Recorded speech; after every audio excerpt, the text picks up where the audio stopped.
या अल्लाह हमें मुसीबतों से बचाना, हमें इस जंग की दुश्वारियों से महफूज रखना।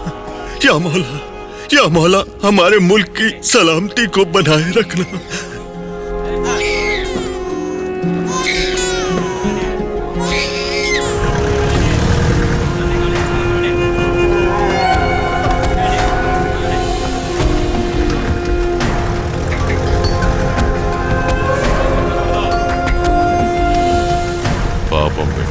యుద్ధం అయిపోయి తిరిగి వచ్చేసరికి ఈ ఇళ్ళు ఉంటాయి లేదో ఎవరికి తెలుసు?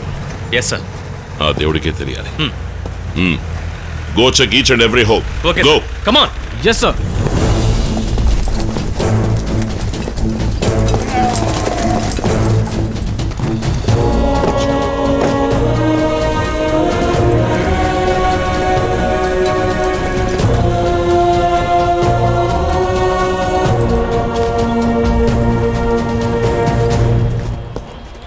సాబ్ ఇతను వెళ్ళంటున్నాడు.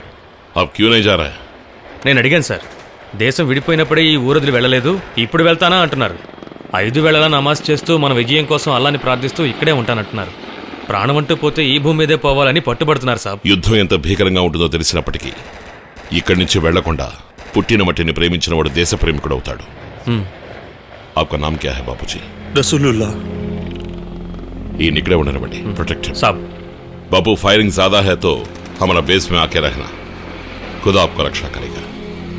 खुदा हाफिज. ఇక్కడున్న వాళ్ళలో హిందూ ముస్లింలనే భేదం లేదు. అందరూ భారతీయులే, దేశాన్ని ప్రేమించే ఇండియన్స్.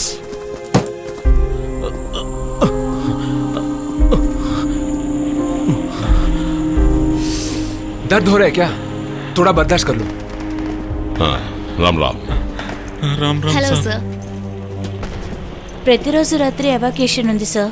అంతవరకు లైఫ్ సేవింగ్ సిస్టమ్ ఉంది sir. Day time moments check చేస్తూనే ఉన్నాం సార్. నొప్పిగా ఉందా? లేదు సాబ్. He's brave sir. Just ready keeps troubling for morphine. Anand సాబ్. Take his name and number. Yes సాబ్. మీ ఆర్మీ నెంబర్ చెప్పండి. पी लिया? बेहतर है अब?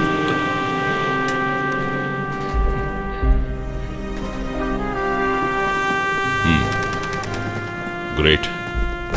ఎవరైనా మనిషే కదా. So what if is a Pakistani?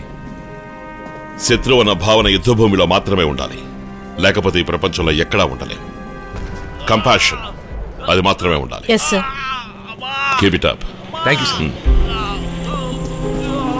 ఏమైంది? Mind feeling sir. Hospital admit అవడానికి ఒప్పుకోవట్లేదు సార్. ఆ తర్వాత చెప్పొచ్చురా, నొప్పి తగ్గడానికి అదేదో పొడుస్తారు కదా, పొడమని చెప్పండి.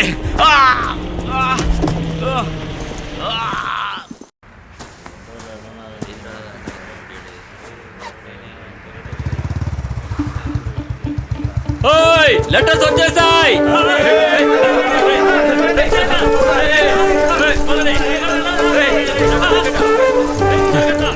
సాలా లెటర్స్ రాగానే తుపాకులో లేసిపోతున్నారు చూడు.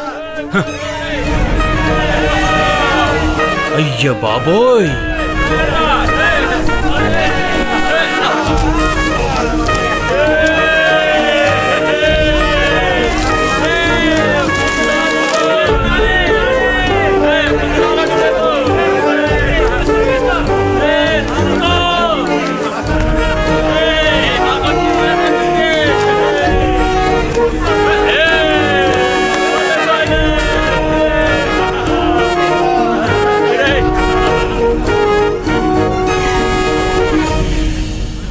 ప్రియమైన శ్రీవారికి, మీకు మళ్ళీ లీవ్ ఎప్పుడు దొరుకుతుంది? మన అబ్బాయి మంచి మార్కులు తెచ్చుకున్నాడు. వాడు వాళ్ళ మావ ఇంటికి వెళ్ళి చదువుకుంటానని మారాం చేస్తున్నాడు. జ్యోతిష్కుడు పోయిన వారం మన ఇంటికి వచ్చి వెళ్లారు. ఆయనకేదో డబ్బులు కావాలట. వెంటనే జవాబు రాయండి. ఇట్లు మీ పూజ. నాన్న, క్లాస్లో టీచర్ నువ్వేమవుతావని అడిగింది. నేను ఆవిడతో మా నాన్నలాగే యుద్ధ వీరుణ్ణవుతానని చెప్పాను. నాన్న, వచ్చేవారం నాకు పరీక్షలు మొదలవుతున్నాయి. ఆలోగా నువ్వు వచ్చేస్తావు కదా. వచ్చేటప్పుడు నేను అడిగింది తీసుకురావాలే. अगले महीने लोहड़ी है. अब मेरे लिए बहुत अच्छी से अच्छी चीजें लेके आना. मम्मी तो दिलाती भी नहीं है. जल्दी से आ जाओ. बंदूक वाला खिलौना भी लाना. हाँ, మీకు రాలేదా సార్ లెటర్లేమి? వచ్చినా ఏం లాభంలే. అందులో ఏముంటుందో తెలిసిందేగా. వాళ్ళ బాధల గురించి రాసుంటుంది, లేదంటే డబ్బు తక్కువైందని రాసుంటుంది.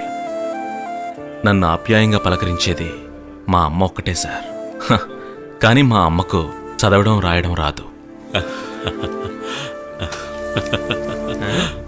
ఎప్పుడు లెటర్ వచ్చినా ఈయన మూడోటి అవుతాడు కదా, ఈసారి ఏంటి చాలా హ్యాపీగా ఉన్నాడు? ఖచ్చితంగా ఆ లెటర్ వాళ్ళ నాన్న దగ్గర నుంచి వచ్చి ఉండదు, ఆ. ఏ ప్రియురాల దగ్గర నుంచి వచ్చి ఉండొచ్చు. నమస్తే సాబ్. నమస్కారం. ఏంటి చాలా హ్యాపీగా ఉన్నావు? లీవ్ దొరికిందా ఏంటి? నాకు లీవ్ దొరికినా సరే ఈసారి మా ఊరు వెళ్ళను సార్. ఆహా, ఏంట్రా వీడికి ఏమైనా పిచ్చి పెట్టిందా? నా జీవితంలో అతిపెద్ద భయం మా నాన్న ప్రాణాలతో ఉండగా నా శవాన్ని చూడాల్సి వస్తుందేమోనని. ఇప్పుడేమైంది? ఏం లేదు సార్, ఇది మా నాన్న రాసిన ఉత్తరం. మీరు ఒకసారి చదవాలి, వీళ్ళందరూ కూడా వింటారు. మీ నాన్న రాసిందిగా, నువ్వే చదువు, మేమందరం వింటాం. ఓకే, ఆ. అలాగే సాబ్, నేనే చదువుతాను. ప్రియమైన కుమారునికి, నువ్వక్కడ క్షేమంగా ఉండాలని ఆ దేవుణ్ణి ప్రార్థిస్తూ రాస్తున్నాను. ఇప్పుడు నువ్వొక యోధుడివి, ఆ విషయం మర్చిపోవద్దు. నువ్వు నా కోసం ఆలోచించకుండా ఒక వీర సైనికుడిగా దేశం కోసం పోరాడాలి. ఒకవేళ నువ్వు యుద్ధంలో చనిపోయినా వీరమరణంగా భావించి గర్వపడతాను. ఆ పరమేశ్వరుడు నీకు సర్వశక్తులు ప్రసాదించాలని కోరుకుంటూ ఆశీస్సులతో నీ కన్న తండ్రి. మా నాన్న ఇక నాతోనే ఉన్నట్టు సార్.